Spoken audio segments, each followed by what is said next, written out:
दोस्तों, रायगढ़ की माटी ने ना जाने कितने ही कलाकारों को जन्म दिया है। बहुत से कलाकार इस मिट्टी में कला के अनेक गुण सीखकर बड़े हुए हैं और देश विदेश में अपनी रायगढ़ की माटी का नाम रोशन भी कर रहे हैं। और आज रेडियो धूम के programme guest of the day में हम मिलेंगे रायगढ़ की माटी के ऐसे ही कलाकार से, जिन्होंने अपने कला के माध्यम से ना जाने कितने लोगों का दिल जीता है और अपने छत्र छाया में अनगिनत लोगों को प्रशिक्षित भी कर रहे हैं। तो आज हमारे स्टूडियो में मौजूद है मिस्टर सुरेंद्र निषाद जी, जो कि एक डांस टीचर है और साथ ही साथ ड्राइंग की शिक्षा भी देते हैं। स्वागत है आपका सुरेंद्र जी हमारे रेडियो धूम के प्रोग्राम में। धन्यवाद प्रिया जी। सुरेंद्र जी, रायगढ़ वासी तो आपसे अच्छी तरह से परिचित हैं, फिर भी आज हम यहाँ आपका परिचय जानना चाहेंगे। आप कहाँ से हैं, आपके परिवार में कौन कौन है, इस विषय में हमें कुछ बताइए। मेरा नाम सुरेंद्र निषाद है। मेरे पिता हैं स्वर्गीय सुदामा निषाद, माता श्रीमती गुलाबबाई निषाद, पत्नी अनीता निषाद, बच्चे हैं एंजल निषाद, एलिना निषाद। हमारा एक छोटा सा परिवार है, भाई भी हैं, बहुएं भी हैं, उनके भी बच्चे हैं। आप कहाँ से बिलोंग करते हैं सुरेंद्र जी? मैं प्रॉपर वैसे हम लोग बोरदादर विनोबा नगर निवासी हैं। हम लोग, हमारे जो परदादाओं का गांव है ये चंद्रपुर के पास में ही एक छोटा सा गांव चंदली बोलते हैं, वहाँ से है। जैसा कि हम जानते हैं सुरेंद्र जी, आप एक डांस और ड्राइंग दोनों के टीचर हैं, दोनों आप सिखाते हैं। यहाँ हम सबसे पहले आपके डांस के फील्ड के बारे में जानना चाहेंगे। इस फील्ड की शुरुआत आपने कहाँ से की? इसकी शुरुआत तो मेरी बचपन से हो गई थी। सन 1996 की बात है, जब हम बहुत छोटे थे। उस समय हमारे मोहल्ले में तरह तरह के सांस्कृतिक प्रोग्राम हुआ करते थे, सरस्वती पूजन पे, गणेश पूजन पे। तो मैं अपने बड़ों को देखता था प्रोग्राम में भाग लेते हुए, ऑडियंस से उनको शाबाशी लेते हुए, तरह तरह के प्राइज़ जीतते हुए। तो मन में एक कौतूहल होता था, इच्छा होती थी कि मैं भी कुछ करूं स्टेज में और लोगों की वाहवाही मिले, लोगों की प्रशंसा मिले, लोगों का प्यार मिले। इसी भावना ने मेरे को डांस की तरफ आकर्षित किया। आइए चर्चा को आगे बढ़ाते हैं और मैं यहाँ आपसे पूछना चाहूँगी कि आपने अपने नृत्य की शिक्षा कहाँ से प्राप्त की? मेरी नृत्य की शिक्षा तो प्रारंभिक शिक्षा मेरे गुरुजनों के द्वारा मेरे को ये शिक्षा मिली है। मेरे गुरुजी हैं श्री दिवाकर राव वासनिक जी, श्री योगेश मित्तल जी, श्री शरद वैष्णव जी, श्री राम कुमार जी, श्री हरि नायडू जी। इनके मार्गदर्शन द्वारा मुझे डांस के प्रति आगे बढ़ने की प्रेरणा मिली। मतलब आपने 4-5 गुरुओं का आपने नाम लिया, इन सभी से आपने शिक्षण लिया है? जी। तो सबसे पहले गुरु आपके कौन रहे? मेरे सर्वप्रथम गुरु हैं श्री दिवाकर राव वासनिक जी। दिवाकर सर तो ऐसे भी रायगढ़ के जाने माने कोरियोग्राफर हैं। जी हाँ। और काफ़ी लोगों को उन्होंने शिक्षा दी है और उसमें से आप भी एक उनके शिष्य हैं जो आज उनका नाम रोशन कर रहे हैं हमारे रायगढ़ में। हर किसी के लाइफ में कोई भी चीज़ पहली बार करने को होता है, तो आपने जब पहली बार डांस किया होगा तो आपका एक्सपीरियंस कैसा था और कब आपने किया, कितनी उम्र में किया, हम आपसे ज़रूर जानना चाहेंगे। ये सन 1996 की बात है। बहुत ही कॉमेडी वाली बात है, बोलने में बड़ा झिझक लगता है मेरे को। मेरा सर्वप्रथम जो पहला स्टेज था वो मेरा बहुत ही खराब रहा। मेरा पहला स्टेज, जिसको बोलते हैं, पब्लिक ने मेरे को बहुत ही नकार दिया बुरी तरीके से। लेकिन उसका तकलीफ मेरे को हुआ, पिंच लगा मेरे को। और कुछ मेरे फ्रेंड्स लोग मेरे को चिढ़ाते भी थे कि वाह तो क्या डांस करता है यार, ऐसे तेरे को डांस नहीं करना चाहिए, बेकार है बोल के मेरा बहुत पैर खींचे उन लोग और मेरे को नीचा दिखाने की कोशिश किए। मेरे को अंदर से बहुत दुख लगा मेरे को, लेकिन मैंने हार नहीं माना उसके लिए। मैंने गिव अप नहीं किया और प्लान किया कि नेक्स्ट ईयर मैं इसको अच्छे से प्रैक्टिस करके फिर से मैं प्रस्तुति दूँ। और उसका नतीजा ये हुआ कि नेक्स्ट ईयर जब मैंने अच्छी से तैयारी करके प्रेजेंटेशन दी तो पब्लिक को बहुत ज़्यादा प्यार मिला मेरे को और उन्होंने अपने सर आँखों पर बिठाया मुझे और यही प्यार आगे बढ़ता गया और मैं स्टेज के आगे बढ़ता गया, स्टेज पे स्टेज मैंने आगे प्रस्तुति दी। उस समय आपकी उम्र क्या रही होगी? उस समय मेरी उम्र 14 से 15 साल का था मैं। काफ़ी समय से आप डांस कर रहे हैं। जी। और आपने एक बहुत अच्छी बात कही कि बहुत लोगों ने आपको नकारा, आपके डांस को पसंद नहीं किया, पर आपने गिव अप नहीं किया। जी। तो ये बहुत अच्छी बात है। कहीं भी हम कोशिश करते हैं तो उसमें हमको सफलता ज़रूर मिलती है। आपने आगे और सीखने की कोशिश की और अच्छे से इम्प्रूव करने की कोशिश की और आपको इसके लिए शाबाशियाँ भी मिली। जी। तो आप अभी डांस प्रशिक्षण दे रहे हैं, तो कितने साल हो गए सुरेंद्र जी आपको सिखाते हुए? मेरे को लगभग 20 ईयर्स हो गया अभी मैं प्रशिक्षण दे रहा हूँ। मैंने कई गवर्नमेंट स्कूल में, प्राइवेट स्कूल में बच्चों को प्रशिक्षण दिया है। मैं आपसे जानना चाहूँगी कि डांस में बहुत सारे फॉर्म्स होते हैं, जैसे कि हम जानते हैं वेस्टर्न है, क्लासिकल है, डिफरेंट डांस फॉर्म्स होते हैं। तो आप किस तरह का डांस सिखाते हैं?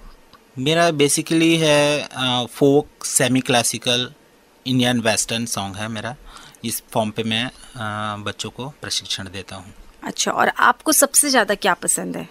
वैसे तो सबसे ज़्यादा पसंद मेरे को फोक सॉन्ग ही है। अच्छा। हमारा कल्चर को मैं बच्चों को समझाता हूँ कि जितना हो सके अपने कल्चर, अपने देश से जुड़ो जी। और पश्चिमी सभ्यता को थोड़ा कम ध्यान दो। अच्छा। उनको बोलता हूँ कि आप क्लासिकल पे ध्यान दो, फोक डांस पे ध्यान दो, ये मैं बताता हूँ बच्चों को। मतलब आपको फोक सॉन्ग और क्लासिकल से ज़्यादा लगाव है? जी हाँ। कहना चाहिए। और फोक में हम छत्तीसगढ़ी फोक कह सकते हैं। जी। छत्तीसगढ़ी फोक के बारे में भी हम आपसे जानेंगे। छत्तीसगढ़ी फोक भी बहुत सारे होते हैं, तो उसके बारे में हमें कुछ बताइए। छत्तीसगढ़ी फोक डांस में मैं बच्चों को कर्मा, ददरिया, सुआ, पंथी नृत्य ऐसे फॉर्म पे मैं सिखाना पसंद करता हूँ बच्चों को। अच्छा, और आजकल के बच्चे जो कि वेस्टर्न की तरफ ज़्यादा भागते हैं, वो इंटरेस्ट लेते हैं फोक डांस सीखने में?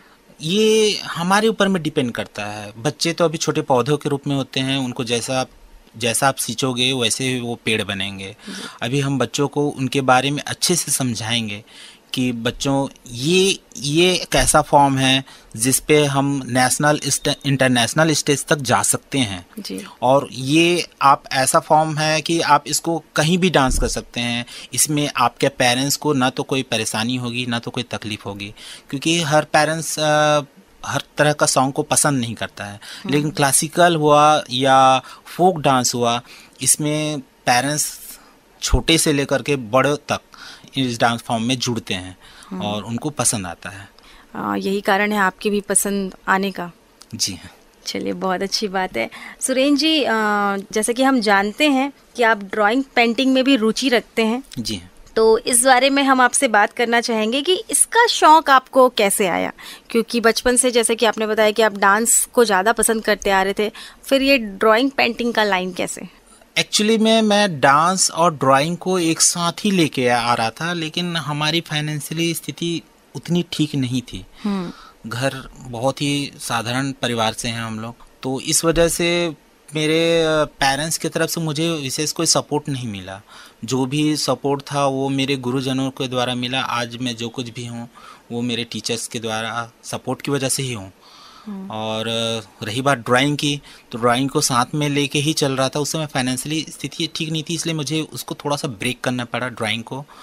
और जब मैं अपने पैरों पे खड़ा हुआ, मुझे लगा कि मैं डांस के थ्रू अब मैं कुछ कर सकता हूँ, तो फिर मैंने अपने पुराने ड्राइंग जो शौक़ था, जो इच्छा थी, उसको मैं अब साकार कर रहा हूँ और उसी साकार को मैं बच्चों में भी बांटता हूँ। और मैं बच्चे लोगों को सिखाता हूँ और कैंप लेता हूँ बच्चे लोगों को और उनको शिक्षित देता हूँ ड्राइंग के विषय में। आज मैं बहुत ही अच्छे टीचर हैं श्री प्रोनांडो मंडल जी, उनके अधीन मैं अभी ड्राइंग की शिक्षा आगे की पूरी कर रहा हूँ और बच्चों को भी इसकी शिक्षा दे रहा हूँ। इसमें भी कुछ कोर्स होते हैं, इसके बारे में हम आगे आपसे जानेंगे। बढ़ते हैं चर्चा में आगे। जैसा कि आपने बताया सुरेंद्र जी की बचपन से ही आपको शौक़ रहा है ड्राइंग पेंटिंग्स का, बट अभी आप उसे साकार कर रहे हैं और उसकी शिक्षा ले रहे हैं। इसमें भी कई कोर्स होते हैं, हमने सुना है, तो आपने भी क्या इसके लिए कोई कोर्स किया हुआ है? जी हाँ, मैंने इसकी शिक्षा प्राप्त की है और इसका कोर्स मैं अभी 1 ईयर और बाकी है, फिर इसके बाद मेरी मास्टर डिग्री कंप्लीट हो जाएगी। अच्छा, तो इसके लिए क्या किस तरह का एग्ज़ाम हमको देना पड़ता है? इसका भी एक लंबा प्रोसीजर है। इसमें भी बहुत सारे प्रारंभिक स्केचिंग से सीखना पड़ता है। Sketching, charcoal painting, pencil colour, pastel colour, फिर उसके बाद आएगा आपका ऑयल कलर, लास्ट में वाटर कलर। ऐसे बहुत सारे हैं और इनको सीखना पड़ता है बारी बारी से, और इसी हिसाब से आपके कोर्स भी कंप्लीट होते जाएंगे। साल में एक बार आपको परीक्षा देना रहता है, एग्ज़ाम देना रहता है, जिसके थ्रू आप पास आउट होके आप डिप्लोमा प्राप्त कर सकते हैं। अच्छा, कितने साल का डिप्लोमा होता है? लगभग ये 9 साल का है। 9 साल का होता है जी। और अभी आपने कितने साल कंप्लीट कर लिए हैं? मेरा 8 ईयर कंप्लीट हो गया है, 1 ईयर और बाकी है अभी। क्या बात है। इसमें भी कोई उपाधि होती है? मैंने सुना है, मुझे याद नहीं है। अगर आप विश्वविद्यालय से अगर आप कोर्स करते हैं जी तो इसमें भी डॉक्टरेट तक की पढ़ाई होगी आपकी। जी। बहुत लंबा प्रोसीजर है, ये भी एक महासागर के जैसा है, 8 लाइन। जितना आप सीखोगे उतना आप बढ़ते जाओगे, और जैसे जैसे आप जिस कॉलेज में एडमिशन लोगे उस हिसाब से उनका अपना अपना कोर्स रहता है। अच्छा। वो आपको उस हिसाब से ट्रेनिंग देंगे, आपकी अपनी पढ़ाई कराएंगे। अच्छा, बहुत कुछ जानने को मिल रहा है आपसे। यहाँ मैं आपसे पूछना चाहूँगी कि आपको किस तरह के ड्राइंग पेंटिंग्स पसंद है? क्योंकि इसमें आपने जैसे बताया बहुत सारे होते हैं, स्केच होते हैं, पेस्टल होते हैं, ऑयल पेंटिंग्स होती हैं और भी बहुत सारे जो आप ज़्यादा अच्छे से जानेंगे। तो आपको क्या पसंद है? मुझे पोर्ट्रेट सबसे ज़्यादा पसंद है। अच्छा। और मैं पोर्ट्रेट करना मेरे को अच्छा लगता है। मैं यहाँ आपसे पूछना चाहूँगी, पोर्ट्रेट क्या होता है? Portrait means face. आप किसी भी इंसान का आप हूबहू उसको कॉपी करते हैं या उसका बनाते हैं, पिक्चर बनाते हैं, उसको हम पोर्ट्रेट बोल सकते हैं। फेस ड्राइंग कह सकते जी हैं। हाँ, फेस ड्राइंग। अच्छा, और वो बनाना आपको सबसे ज़्यादा पसंद है? जी। और पेंटिंग्स में कुछ होते होंगे जो बहुत इजी होते होंगे, कुछ होते होंगे बहुत हार्ड होते होंगे। जी। तो सबसे इजी, सबसे बेसिक चीज़ क्या होती है? सबसे इसकी बेसिक हम लाइन ड्राइंग से स्टार्ट करते हैं। अच्छा। जिसमें हम छोटे छोटे चीज़ों का, जैसे कि वेजिटेबल हुआ या फ्रूट्स हुआ, वहाँ से हम स्टार्ट करते हैं। और उससे और भी अगर बिगिनर हैं बच्चे या नर्सरी में हैं या क्लास 1 में हैं बच्चे, तो उनको ग्लास हुआ, मोमबत्ती, लैम्प या मटकी वगैरह या चॉकलेट हुआ या काइट हुआ या सिप हुआ, इस टाइप से चीज़ें हम बता करके बच्चों को स्टार्टिंग में उनका हाथ सुधारते हैं, जिससे वो आगे बढ़ पाएँ बोल के। और उसके बाद धीरे धीरे यहीं से स्टार्टिंग होता है।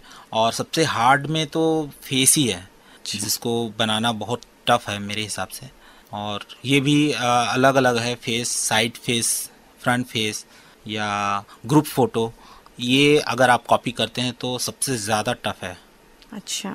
अच्छा, आपको एक पेंटिंग बनाने में कितना समय लगता है? एक पोर्ट्रेट, जैसा कि आपने कहा पोर्ट्रेट आपको पसंद है, तो एक पोर्ट्रेट को बनाने में आपको कितना समय लग जाता होगा? वैसे तो बेसिकली ये साइज़ के ऊपर डिपेंड करता है कि आप किस साइज़ में बना रहे हैं। जी। अगर आप 2x2 का बना रहे हैं और अगर आप बहुत ही बारीकी से बनाते हैं, एक एक चीज़ों को ध्यान देते हैं, तो आपको लगभग 20 से 25 डेज़ लगेगा। अगर आप पर डे 1 से 2 आवर्स या 3 आवर्स तक आप देते हैं तो आपको लगभग 20-25 डेज़ लग जाएगा बनाने में। काफ़ी लंबा प्रोसेस है। जी हाँ, ये काम ही है बहुत बारीकी चीज़ बनाने का। जी जी हाँ। जी जी। और सबके पास ये कला नहीं होती और आपके पास है, तो ये तो बहुत ही अच्छी बात है। हम उम्मीद करेंगे कि आगे आप और बढ़ते जाएं और हमारी शुभकामनाएं आपके साथ रहेंगी। आइए बढ़ते हैं चर्चा में आगे और सुरेंद्र जी से जानते हैं और भी कुछ। सुरेंद्र जी, यहाँ पे मैं आपसे ये जानना चाहूँगी कि जैसा कि हम ड्राइंग पेंटिंग के बारे में बात कर रहे थे, बहुत से बच्चे होते हैं जो गॉड गिफ्टेड होते हैं और बड़ी आसानी से सीख लेते हैं किसी भी चीज़ को, पर वहीं कई बच्चे ऐसे होते हैं जिन्हें जल्दी से कुछ समझ में नहीं आता है।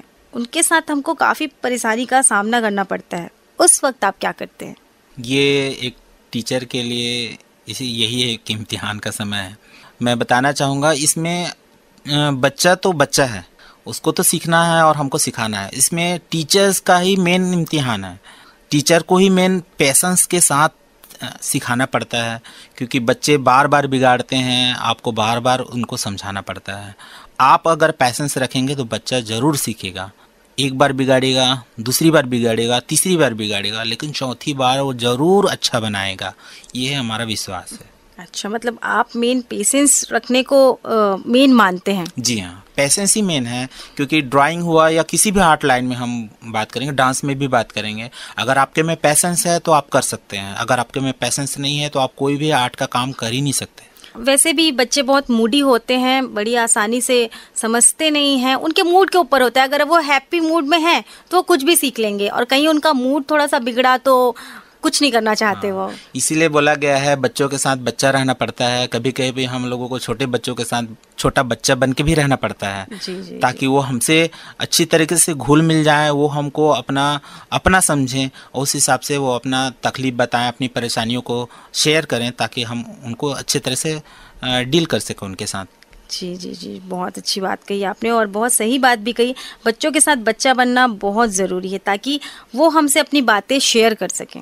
आगे बढ़ाते हैं बातचीत के सिलसिले को। हर किसी के सफ़र में किसी ना किसी का सपोर्ट हमेशा रहता है, किसी के सपोर्ट से हम आगे बढ़ते हैं। तो आपके लाइफ में आपका सपोर्ट सिस्टम कौन रहा है?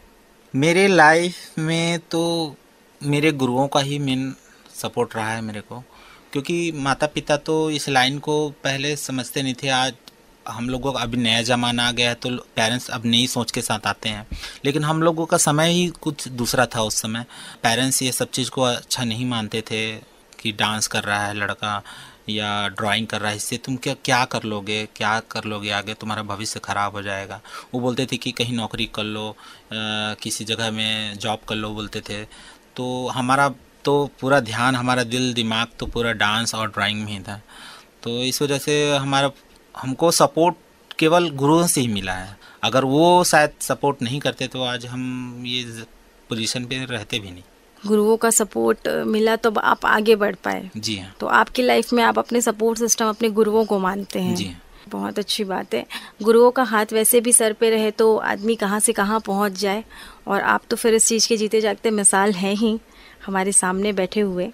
जैसा कि आपको अच्छे गुरुओं का सपोर्ट मिला है आपकी लाइफ में, और आप भी एक गुरु हैं, आपके अंडर ना जाने कितने बच्चे सीख रहे हैं, तो आप अपने बच्चों को वैसे ही सपोर्ट करते हैं? जी हाँ, क्योंकि आज समय पहले से बहुत बदल गया है। हमारा समय कुछ अलग था। हम एनी टाइम सभी समय में हम गुरुओं के साथ ही रहते थे, उनके अधीन में रहते थे, उनके साथ रहना, खाना पीना, घूमना, ये सब होता था। तो उनके साथ जितना समय हम बिताए, हम उसे गुरुओं को जानने में, उनके दिए हुए शिक्षा को जानने में, समझने में हमको बहुत हेल्प मिला। लेकिन आज समय कुछ दूसरा है, चल रहा है। आज हम हर समय अपने स्टूडेंट को, अपने शिष्यों को अपने साथ नहीं रह सकते। तो इस वजह से जितना हम उनको स्कूल में या क्लासेस में जब मिलते हैं तो जितना हम बता सकें उतना हम बताते हैं, उस हिसाब से उनको सपोर्ट मिलता है। अच्छा, मैं ये जानना चाहूँगी, आप भी एक टाइम पे शिष्य थे और अभी आपके बहुत सारे स्टूडेंट्स हैं, तो पहले की शिक्षा और अब की शिक्षा में कितना फ़र्क आया है? पहले के स्टूडेंट जब आप थे तब कैसा माहौल रहता था, और अभी के स्टूडेंट कैसा माहौल रहता है? बहुत बहुत ज़्यादा अंतर हो गया है। अब पहले क्या था कि कुछ गलतियां करने पे अपने टीचरों से डांट भी खानी पड़ती थी, कभी कभी तो मार भी खानी पड़ती थी जी। लेकिन आज समय कुछ अलग हो गया है। अब बच्चों को दूसरे हिसाब से टैकल करना पड़ता है। अब हम बच्चों को डांट नहीं सकते या मार नहीं सकते। अब उनका एक ही रास्ता है कि आप उनको समझाएं। उनको समझाना के अलावा और कोई आपके पास विकल्प ही नहीं है। इसलिए हमको थोड़ा अब अपने नए अंदाज में उनको टैकल करना पड़ता है। उनको समझाते हैं प्यार से, और उस हिसाब से उनके माइंड को वॉश करना पड़ता है हम लोगों को, ताकि वो चीज़ों को आसानी से समझ सके। जी हाँ। हाँ, आजकल के बच्चों के पास एक्टिविटीज़ भी बहुत सारी होती हैं। पहले के क्या है, अगर आप पढ़ाई पे ध्यान दे रहे हैं तो सिर्फ पढ़ाई पे ध्यान दीजिए, या कोई एक विधा पे ध्यान दे रहे हैं तो उस पर आपको पूरा कंसंट्रेशन आपका होना चाहिए। जी। लेकिन आजकल के बच्चे ड्राइंग है, पेंटिंग है, डांस है, म्यूज़िक है, पढ़ाई का बर्डन भी इतना ज़्यादा हो गया है, सब में इन्वॉल्व रहते हैं। आजकल के पेरेंट्स भी चाहते हैं कि बच्चे सभी फील्ड में आगे बढ़ें। जी हाँ, जी हाँ, जी। तो इसलिए कहीं ना कहीं बच्चों के ऊपर एक बर्डन भी होता है। तो आपका क्या कहना है, पेरेंट्स को इतना बर्डन बच्चों के ऊपर डालना चाहिए? ये आजकल की ज़रूरत है ये, या फिर आपकी सोच कुछ दूसरी है? नहीं, ये आज की ज़रूरत है। मैं आपको बता रहा हूँ, ये बहुत मेरे ख्याल से पढ़ाई के साथ साथ ये बहुत ज़रूरी चीज़ें हैं, बेसिक ये ज़रूरी चीज़ें हैं। क्योंकि पढ़ाई तो एक चलेगा ही, आपका फ्लो चलेगा ही, लेकिन इसके साथ साथ एक कोई ना कोई आपका आर्ट हो, या आप स्पोर्ट में, जरूरी नहीं आप आर्ट में ही जाएं, आप स्पोर्ट में भी जा सकते हैं, लेकिन आपके साथ साथ पढ़ाई के साथ साथ कोई एक न एक आपके पास ये विधा होनी जरूरी है। मेरे हिसाब से ये आपको मेंटली फिजिकली बहुत ज़्यादा हेल्प करता है। इसको मैंने खुद ही अपनी ज़िंदगी में महसूस किया है। जब आप बहुत तकलीफ में रहेंगे या बहुत ज़्यादा चिंतित रहेंगे, बहुत ज़्यादा परेशान रहेंगे, या दूसरे से कहीं से ठोकर मिलेगा, क्योंकि ज़िंदगी है, आज नहीं तो कल, कभी खुशी है तो कभी गम है, तो कभी ना कभी आपको ना ज़िंदगी में कुछ ना कुछ ठोकर मिलेगा। तो ये ही एक ऐसा चीज़ है जो आपको बहुत अच्छी तरीके से संभालेगा, आपको बिखरने नहीं देगा। मतलब कला में वो ताकत होती है कि आपको टूटने बिखरने नहीं देता। कला में इतनी ताकत है, वो एक समय में आपके पेरेंट्स जैसे आपका हेल्प करेगा, पेरेंट्स जैसे आपको सपोर्ट करते हैं, आपको संभालते हैं, आपके हर दुख सुख में आपके साथ रहते हैं, तो ये आर्ट भी आपके दुख सुख में साथ देगा। इस चीज़ को मैंने बहुत ही करीबी से और नज़दीकी से महसूस किया है इस चीज़ को। जी, और कहते हैं ना कि अपनी पसंद की चीजें करने से मन भी खुश रहता है। जी हाँ, जी हाँ। तो कहीं ना कहीं ये माइंड को रिलैक्स करने का भी एक साधन होता है। जी, बहुत अच्छी बात आपने कही, और बहुत अच्छे से हमारे लिसनर्स भी इस बातों को सुन रहे होंगे। सुरेन जी, एक कलाकार के लाइफ में हमेशा ये नहीं होता कि हम हमेशा जीत की तरफ बढ़ें, कभी कभी हमें हार का सामना करना पड़ता है। जिंदगी है, कभी अप डाउन होते रहती हैं। तो आपके लाइफ में भी कुछ दिक्कतें आई होंगी, कोई ऐसा समय आया होगा जो बहुत कठिन रहा होगा, जहां हम बुरी तरह से टूट जाते हैं, हमको कुछ समझ में नहीं आता है। तो ऐसा अगर कोई सिचुएशन आया है तो आप हमसे ज़रूर साझा कीजिए, और उस सिचुएशन से आप निकले कैसे, इस बारे में भी हम जरूर जानना चाहेंगे। एक समय था, बहुत बुरा बोलना चाहिए, मेरे पापा जब गुजरे, मेरे पापा आज दुनिया में नहीं हैं, लगभग 6 साल पहले गुजर गए। उस समय लगा कि अब दुनिया में कोई सपोर्ट करने वाला है ही नहीं, बल्कि क्योंकि पेरेंट्स का रहना, अपने सर पे साया होना बहुत ज़रूरी होता है, और जब पेरेंट्स अपना साथ छोड़ के चले जाते हैं तो उसका तकलीफ़ बहुत ज़्यादा होता है। और मेरे पापा जब इस दुनिया से गए तो मुझे लगा कि अब मेरा कौन है, क्योंकि टीचर गुरुओं का तो था मेरे पास सपोर्ट, तो गुरु अपनी जगह में रहते हैं, वो उनका सपोर्ट का एक दायरा होता है, लेकिन पेरेंट्स का दायरा अनलिमिटेड है, वो उनका कोई दायरे का सीमा नहीं है। लेकिन जब पेरेंट्स ही साथ छोड़ कर चले जाते हैं तो उसका तकलीफ़ बहुत ज़्यादा रहता है। जब मेरे पापा हम लोगों का साथ छोड़ के गए तो मेरे तो समझ लीजिए कि मेरे तरफ से दुनिया में अब कोई है ही नहीं जैसे लगा, मेरा संसार में सब उजड़ गया जैसे लगा, क्योंकि घर में मैं ही सबसे बड़ा लड़का हूँ, मेरा एक छोटा भाई है, उसका भी फैमिली है, लेकिन बतौर गार्जियन अब मैं घर में खुद मैं हूँ, और मम्मी का भी एज हो गया है, अब घर को संभालना मुझे ही पड़ता है और सब चीज़ को देखना मुझे ही पड़ता है। तो अपने को संभालने में थोड़ा सा मेरे को टाइम लगा, कम से कम बहुत बार बार माइंड डिस्टर्ब होता था किसी जगह में।